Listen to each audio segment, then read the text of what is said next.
குடும்பத்தோட ஹஸ்பண்டோட வாழ்ந்துட்டு இருக்கும்போது ஒருத்தன் கூப்பிட்டு மிரட்டுனா போவாங்களா? ஃபோன் பண்ணி அதை விடுறீங்களா? இது என்னம்மா நியாயம்? நியாயமா அதெல்லாம் அவரோட பொண்டாட்டிய கூட்டு மேடம் அவரே வேற ஒருத்தவங்க பொண்டாட்டியை கல்யாணம் போ நானும் பிற நான் கல்யாணம் பண்ண மாட்டேன்னா இப்போ என் வாழ்க்கை கேள்விக்குறியா இருக்கு. ஒன்று வாழ்ந்தா நான் உங்களோட வாழுதேன் மேடம். எனக்கு நான் வேற பொண்ணை பார்க்கணும்னு எனக்கு ஐடியாவும் கிடையாது.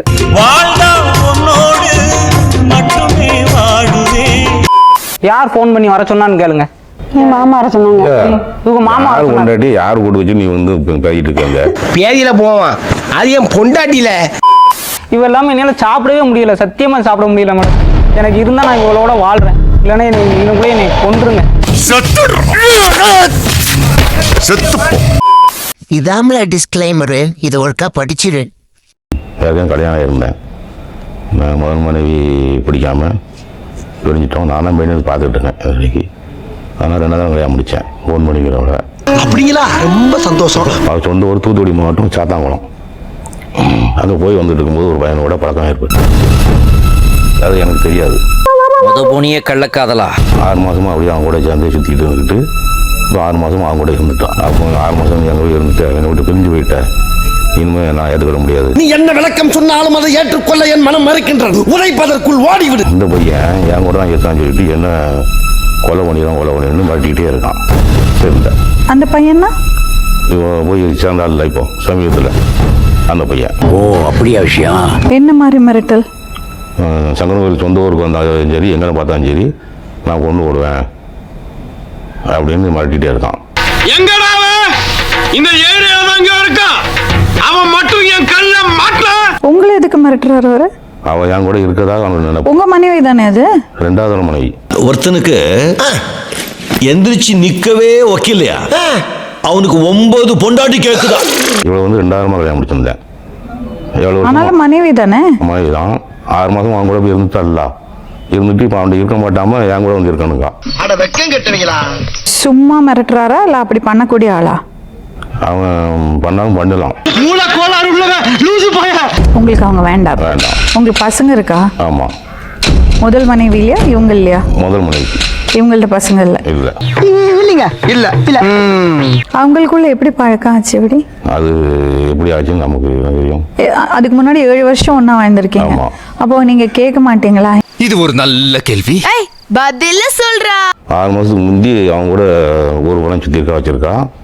அது போய் 6 மாதத்துக்கு போது அவங்க கூட போய் கண்டிப்பாக இருந்துக்கிட்டா. என்னடா மாவாட்டி இருந்தா என் பொண்டாட்டியாவை லவட்டிட்டு போறான். கோர்ட்டில் நான் போட்டு வாரத்தை வாங்கிடுவேன் அப்படின்னு சொன்னேன். கோர்ட்டுக்கு வந்தால் நான் செத்து போவேன், எனக்கு மான பிரச்சனை அப்படின்னு, நான் எதுக்குமே உங்கள்கிட்ட வர மாட்டேன் பக்கத்தில் அப்படின்னு நான் அப்படியே விட்டுட்டேன். போய் தொலை. எது? போய் தொலையா? அப்ப நீங்க அந்த திருமணம் முறைப்படி பண்ணல? யார மரம்? இந்த 2வது மனைவி ரெஜிஸ்டர் பண்ணியிருக்கேன். அது எப்படி? அது முதல் மனைவி இருக்கும்போது ரெஜிஸ்டர் பண்ணுவீங்க? அவர் கேள்விக்கு பதில் சொல்லுங்க மாமா. இப்போ நீங்க அவங்கள வேண்டாம் சொல்றீங்க, உங்களை நம்பி வந்திருக்காங்களே. நம்பி வந்திருக்காங்கன்னா உலகம் ஒத்துக்காதெல்லாம். அதுக்கு 1 வருஷமா ஒருத்தன் போய் இருந்துட்டு மறுபடியும் வந்து என்கிட்ட வந்து இருக்கும்போது அப்ப அந்த பையனோடய அனுப்பிடலாங்கிறீங்களா? அது அவளுடைய இஷ்டம். எது தெரிஞ்சுக்கிட்டீங்களா? இப்போ புரியுதா? சூப்பர் பெரியப்பா. மேல சொல்லு மேல. இப்ப நீங்க சொல்றது வந்து உங்களுக்கு மிரட்டல் இருக்கக்கூடாது, எந்த தொந்தரவும் இருக்கக்கூடாது, ஆமா. அவங்க வாழ்க்கை அவங்க இஷ்டம். அது ஆனா உங்களுக்கு அதுல ஈடுபாடு இல்ல? இல்லை. ஆமாங்க, அவ்வளவுதாங்க மேட்ரு. குடும்பத்தோட ஹஸ்பண்டோட வாழ்ந்துட்டு இருக்கும்போது ஒருத்தன் கூப்பிட்டு மிரட்டுனா போவாங்களா? ஃபோன் பண்ணி அதை விடுறீங்களா? நிஜம் மேடம், இது பொய் இல்ல. இது என்னம்மா நியாயம்? நியாயமா அதெல்லாம்? ஒரு பொண்ணு ஹஸ்பண்டோட வாழ்ந்துட்டு இருக்கும்போது மிரட்டுனா போலீஸ்ட்டு போவாங்க, ஹஸ்பண்ட சொல்லுவாங்க, போலீஸ்ட்டு சொல்லல மேடம். அதை விட்டுட்டு தப்பு மிரட்டினான்னு கூட போவாங்களா? அதாவது வாய்க்கு வந்தபடி எல்லாம் பேசப்படாது. எதா இருந்தாலும் நியாயமா பேசணுமா இல்லையா? மேடம் போலீஸுக்கு போகணும்ல, இவங்ககிட்ட என்ன சொல்லல. அப்ப நீங்க உங்களுக்கு அதுல உடன்பாடு இருந்திருக்கு, அதை ஒத்துக்குங்க. சும்மா பழிய போடாதீங்க இன்னொருத்தர் மேல. எப்படி நம்மால் பின்றேன் பாரு. சும்மாவா? இல்ல மேடம், நியாயம் தப்பு இருக்கு. நான் அதை சொல்லுங்க. ஒத்துக்கிறேன் மேடம். இல்ல நான் ஒத்துக்கிறேன். சரி, ஏன் அப்படி ஒரு நினைப்பு உங்களுக்கு? சொன்னா தீத்துற போறியா? என்னால முடிஞ்சதை செய்யறேன், சொல்லுங்க. இவங்க வந்து தாலியை கழுத்து அப்படி இப்படின்னு சண்டை போட ஆரம்பிச்சாங்க. இவன் ரொம்ப பாசமா பேச ஆரம்பிச்சான். அதனால நான் இந்த பாசத்துல இது சொல்லறதுக்காக தான் நான் அந்த கேள்வி கேட்டேன். இந்த பாசத்துல நான் வாங்கிட்டேன், அவ்வளவுதான். கலக்குறியே, இந்த கர்மம் தான் எனக்கு வர மாட்டேங்குது. அவர் பிரச்சனை ஆரம்பிச்சோன்னா என் கூட வந்து இருந்துரு, நான் எங்க அம்மா என்ன ஒண்ணு நல்லா பாத்துக்கிடுவேன் அப்படின்னு சொன்னான். சரி நான் அவங்க கூட போய் கொஞ்ச நாள் இருந்தேன். அப்புறம் எங்க அம்மா அது எப்படி திடீர்னு அப்படி போயிருந்தீங்க? அதெல்லாம் ரகசியம் சொல்றதுக்கு இல்ல. இல்லை அப்படி இல்லைன்னா இது பாசம் எங்கே கிடைக்க அங்கே தான் மேடம் போமாச்சு, இல்லைன்னா போயிருக்க மாட்டேன். ஊர் உலகம் என்னத்த சொல்லுங்க, குடும்பத்துல எல்லாரும் என்ன சொல்லுவாங்க யோசிக்கலையாம்மா? அவன் கிடக்குறான்டா மயிராண்டி. என் கூட இருந்தா கொலை பண்ண மாட்டேன், இல்லைன்னா அவன் பிள்ளை எங்கேயா தூக்கிட்டு போய் கொலை பண்ணிடுவேன். நான் ஒரே ஒரு பையன் தான், அதனால தான் நான் பணியிலன்னா போயிருக்க மாட்டேன். அதெல்லாம் சும்மா நிஜம் மேடம் இதான். அதெல்லாம் சும்மா. நோய் என்ன நீ பைத்தியக்காரனவே நினைச்சிருக்கிறல்ல நீ? என்ன வேணும் உங்களுக்கு? போ. எனக்கு அம்மா கூட வந்துட்டேன். இவர் பிரிஞ்சதுல வருத்தம் இல்லையா? இருக்கு, அவங்க சேர்க்க மாட்டேங்கிறாங்களா மேடம்? எப்படி சேர்ப்பாங்க? ஏய் என்னடா நான் அப்படி சொன்னா இப்படி சொல்றேன், இப்படி சொன்னா அப்படி சொல்றேன். இருக்கு, ஆசை தான். அவங்க சேர்த்தா இருக்கேன், இல்லைன்னா அம்மா கூட வந்துடுறேன். சிரிக்கிறீங்க. இது வெளியே சொல்ல முடியுமா? உடம்பு சரியில்லாம ஆகுமா உங்களுக்கு? ஆமா. இவ்வளவு பிரச்சனையை வச்சுட்டு இதெல்லாம் பண்ணலாமாமா? சொன்னா உனக்கு இதெல்லாம் வேணாம், லைஃப்பை தொலைச்சிட்டேடா. நானா இப்பெல்லாம் சொல்லாத. தனிமையில நீங்களும் வாழ்ந்துட்டு இருக்கீங்க, அந்த பொண்ணும் அங்க போய் இருக்க போறது. மேடம் பையன் 2 பையன் கல்யாணம் முடிக்காம இருக்கான். மன்னிச்சு மறந்து ஏத்துக்கலாம்ல? அது முடியாது. நான் தூக்கு போட்டு செத்தாலும் சாவனே தவிர இந்த மாதிரி ஒரு துரோகத்தை நான் பண்ணவே மாட்டேன். இதுக்கு யாருமே ஒத்துக்கிட மாட்டாங்க. இல்ல அப்படி இல்லைங்க, நம்ம ஒரு ஆம்பளை தப்பு பண்ணா ஏத்துக்கிறது உண்டு. அதே ஒரு பொம்பளை பண்ணியாச்சுன்னா ஏன் அந்த பக்குவம் நமக்கு வர மாட்டேங்குது? தெரியல. அதிகாரப்பூர்வமா உங்க மனைவி தானே அவங்க. ஆமா. ஏன் அதை விட என்னமா வேணும் உனக்கு? நல்லா இருங்க, குவைட்டா நல்லா உங்க வாழ்க்கைய பார்த்துட்டு இருங்க. நிச்சயமா அவர் மனசு மாதிரி உங்களை ஏத்துப்பாரு. என்னப்பா அது? சூசைட் அட்டெம்ப்டா? அது என்ன பண்ணீங்க? தூக்கு மாட்டிக்கிட்டேன். எதுக்கு? அவங்க விட்டுட்டு போயிட்டாங்க. ஐயோ ஒரு நிமிஷத்துல உடம்பெல்லாம் குப்புடு வேர்க்குதே. என்ன பண்ணீங்க? எப்ப பண்ணீங்க? நிலையில சேலையை கட்டி தூக்கு மாட்டிக்கிட்டேன். அதான் எதுக்கு? அவங்க விட்டுட்டு போயிட்டாங்க. யார் சாமி இவன்? எங்க இருந்து வந்திருக்கான்? என்னப்பா பண்றீங்க? நீங்க படிச்சிருக்கீங்களா? படிச்சிருக்கேன். எவ்வளவு படிச்சிருக்கீங்க? 10th முடிச்சிருக்கேன். 10th. இப்போ என்ன வேலை செய்றீங்க? நான் பெயிண்ட் அடிக்க போகணும்.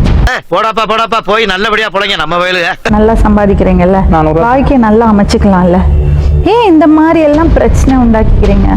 எதுக்கு நீங்க அவங்க குடும்பத்தோட வாழ்ந்துட்டு இருக்கிறவங்கள ஃபோன் பண்ணி பேசி இப்படி எல்லாம் பண்ணீங்க? சொல்றேன், மக்களுக்காக சொல்றேன். இல்லை மேடம், நான் பேசினது உண்மைதான். பேசி பழகுனது, நான் பழகுனவங்கள விடக்கூடாது, என் கூடவே இருக்கணும்னு நான் நினைச்சேன். அது தப்பா? இதுக்கு அக்ரகாரமே சேர்ந்து அடிக்கிறதுக்கு வர்றானுங்க திருநா. இவங்க 7 மாசமா என் கூட தான் மேடம் இருந்தாங்க. இவங்க இருந்ததுனால இப்போ என் ஊருக்குள்ள எப்படி பேசுறாங்கன்னு தெரியுமா மேடம்? பொண்ணு பார்க்க போனாங்க மேடம். பொண்ணு பார்க்க போனதுக்கு நீ யாருமே கல்யாணம் முடிச்சு வச்சிருந்தவள எங்க? அந்த பொண்ணு நேத்து ராத்திரி யாரோ ஒரு குல்ஃபி ஐஸ்காரனை கூட்டிட்டு ஓடி போயிட்டாங்க. குல்பி ஐஸ்கார கூட மேடம். நீ எதுக்கு அவங்க குடும்பத்தோட இருக்கிறவங்கள போன்ல பேசி இது பண்ண?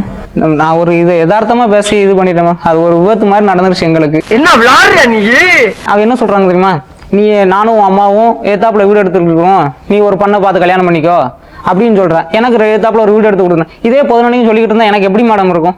எனக்கு ஆத்திர அடங்கலங்க. ஒரு கூட இவ்வளவு தாலி கட்டி கூட வச்சிருந்திருக்கேன். நான் வச்சிருந்தேன் இப்படியே சொல்லிக்கிட்டு இருந்தா நான் என்ன மேடம் செய்ய? அதனாலதான் அடிச்சிருக்கேன். அவரோட பொண்டாட்டிய கூட்டி மேடம், அவரே வேற ஒருத்தவங்க பொண்டாட்டிய கல்யாணம் நான் கல்யாணம் பண்ண மாட்டேன்னா. ஆனா இப்படி பழி வாங்குற ஹீரோ நான் பார்த்ததே இல்லப்பா. நல்லா வாங்குற பழி. நான் வேலை பார்த்து இவளுக்கு தான் மேடம் நான் செலவழிச்சிருக்கேன். நான் இவ்வளவு நாள் வேலை பார்த்து நான் இவளுக்கு தான் செலவழிச்சிருக்கேன். நான் வேற யாருக்குமே நான் செலவழிக்கல. கேளுங்க. ஆனா என்ன பிரயோஜனம்? அம்மன் ஜல்லிக்கு பிரயோஜனம் இல்லடா. இவங்களை போய் எதுக்கு வீட்டுல விட்டோம்னு கேளுங்க. யார் போன் பண்ணி வர சொன்னான்னு கேளுங்க. என் மாமா வர சொன்னாங்க. இவங்க மாமா யார் பொண்டாட்டி யார் கூட்டு வச்சு நீ பேசிட்டு இருக்காங்க? பேதியில போவான், அது என் பொண்டாட்டியில. இப்போ என் வாழ்க்கை கேள்விக்குறியா இருக்கு. ஒன்று வாழ்ந்தா நான் இவங்களோட வாழுதேன் மேடம். எனக்கு நான் வேற பொண்ணை பார்க்கணும்னு எனக்கு ஐடியாவும் கிடையாது. எனக்கு நான் இவங்க கூட போய் என் ஊர்ல என்னை இருக்க முடியல மேடம். முன்னாடி விட்டு பின்னாடி பேசுறாங்க. என்ன போக விட்டு புறமண்டையில் அடிக்கிற? அவங்க பையனுக்கே 18 வயசு ஆச்சு. இல்ல மேடம், நான் சொன்னேன் உன் பையனும் என் கூட இருக்கட்டும், நானும் வச்சு வாழ்றேன், நான் உன் பையனையும் வச்சு காப்பாத்துறேன், அவன் என் கூட வரட்டும், நீயும் என் கூட இருந்துக்கணும். அவரே கோச்சிட்டு போறாரு. இப்ப நீங்க இப்படி சொல்றீங்களே, 7 வருஷம் ஒன்னா வாழ்ந்திருக்காங்கல்ல, நான் 7 நீங்க கூட்டிட்டு போனீங்கல்ல, அப்ப அவருக்கு எப்படி இருந்திருக்கும்? எல்லாமே தெரிஞ்சுதான் மேடம் என் கூட வந்தா. என்னடி இது? அவங்க புருஷனோட வாழ போறேன், நான் என்னோட குடும்பத்தை பாத்துக்க போறேன்னு சொல்லிட்டாங்க. நீங்க என்ன இருக்க முடியாது மேடம். நான் சேர்த்து நான் அவங்க 4 நாள் உழுவுறேன் பண்ண முடியும். என்னால இருக்க முடியாது. 4 நாள் உழுவுறேன். அதெல்லாம் வாழ்க்கைக்கு முன்னேறும். அது ஃபர்ஸ்ட் உருப்படும் நீங்க நினைக்கிறீங்க. இவ எல்லாமே என்னால சாப்பிடவே முடியல, சத்தியமா சாப்பிட முடியல மேடம். எனக்கு இருந்தா நான் இவளோட வாழ்றேன், இல்லைன்னா இன்னும் என்னை கொன்றுங்க. அவ்வளோ தூரம் சின்சியரா லவ் பண்ணி, ஆனா அது முறை தவறுன ஒரு உறவு. அதை மறந்துட்டாங்க. ஐயோ மகனே, அதை பத்தி யோசிக்கவே இல்லையே. இவளுக்கு என்னதான் மேடம் தெரியும்? உண்மையான பாசம்னா உனக்கு என்னன்னு தெரியுமா? உன்னை வீட்டில் நடு ரோட்டில் உன் நடு தெருவில் கிடந்தேன், குடிக்க தண்ணி கேட்கறதுக்கு தண்ணி கொடுக்க மாட்டேன்னா மேடம், உள்ள கேட்டில் உள்ள பூட்டி உட்காந்துக்கிட்டேன். இவ்வளோ பேசுறிய தம்பி, முறை தவறி அவங்க வீட்டுக்குள்ள அவங்க வாழ்க்கைக்குள்ள நுழைஞ்சு அவங்கள கூட்டிட்டு போயிருக்கீங்க. அந்த அந்த உறவே ஒரு முறையான உறவு கிடையாதுப்பா. இருந்துட்டு போகுது. நான் ஒரு மாசமா ட்ரை பண்ணி பார்த்துட்டேன் மேடம் மறக்கிறதுக்கு. மறப்பா முடியல. முடியும்பா, முடியாத விஷயம். நீ சின்ன பையன், மனசு வேற விஷயங்கள்ல ஈடுபடுத்து. சரி, உனக்கு என்னெல்லாம் பண்ண பிடிக்கும்? சும்மா சொல்லு. அசிங்கமா இருக்கும். அசிங்கமா இருக்குமா? ஒரே நிமிஷம், உனக்கு அவருக்கு என்ன வித்தியாசம் சொல்லவா? அவர் முறைப்படி கல்யாணம் பண்ணி குடும்பம் பண்ணாரு. நீங்க அவங்க வாழ்க்கைக்குள்ள போய் 2 பேரும் சேர்ந்து தப்பு பண்ணீங்க. கரெக்டா கட்டுப்பிட்டா? அவங்களுக்கு விருப்பம் இருந்தா கூட்டிட்டு போப்பா, எனக்கு பிரச்சனையே இல்லை. பொண்ணு, நீ என் கூட கண்டிப்பா நீ வந்துதான் ஆகணும். நீ இல்லைன்னா எனக்கு கண்டிப்பா நான் சாகத்தான் செய்யணும். இல்லைன்னா உன் கையால எனக்கு கழுத்து நெரிச்சு கொன்று. எனக்கு இதுக்கு மேல இறங்க முடியாது. நான் போய் ட்ரெயின்ல வந்து சாகத்தான் செய்யணும். நான் வாழ வேண்டிய வயசுல சாவி முடியல மேடம். வாழ்ந்தானே இவளோட வாழ்ந்துட்டு போறேனே. யார் யார் கூட இருந்து வாழ்றதோட என் கூட வாழ்ந்துட்டு போட்டோம். எதுக்குடா இந்த மானங்கிட்ட பொழப்பு? தயவு செய்து நீ வந்துடு, நீ கொண்டு போட்டு போ. இல்லை, நான் வரமாட்டேன். நானா செத்து போறாக்கல. வா, 2 பேரும் சாவும். என்னடா கபடி விளையாட கூப்பிடுற மாதிரி கூப்பிடுறேன்? செத்து விளையாடுற ஒரு விளையாட்டாடா? நான் சத்தியமா நான் போக மாட்டேன். எங்க வீட்டுக்கு அப்படியே விட்டு போயிருப்பாங்க என்ன. விட்டுட்டு போனா போயிட்டு, நான் உன்னை கூட்டு போறேன்னு தானே சொல்றேன். மேடம், நான் எழுதி கொடுக்குறேன். எனக்கு ஒரு வெள்ளை பேப்பர் கொடுங்க, நான் எழுதி கொடுக்க. நான் கூட்டு போக விட மாட்டேன். இல்லைன்னா என்ன எங்க கூட கொண்டு போட்டு போயிருங்க. என்னடா என்ன சொன்னா கேட்க மாட்டேன். உங்களை நிஜமாவே உண்மையாவே லவ் பண்ணியிருந்தாங்கன்னா உங்க கூட வந்திருப்பாங்க. அவங்க வரல. புரிஞ்சுக்க, தெரிஞ்சுக்க, கரெக்டா இருந்துக்க. நம்ம நல்ல வார்த்தை சொல்லி அனுப்பிச்சிருக்கோம், நல்ல புத்தி சொல்லி அனுப்பிச்சிருக்கோம். அதுக்கப்புறம் அவங்க கையில தான் இருக்கு. ஆமா, பெரிய டீச்சர் இவ, போடி வேலையை பார்த்துக்கிட்டு. இன்னொரு உண்மை சம்பவத்துடன் உங்களை சந்திக்கும் வரை நன்றி, வணக்கம்.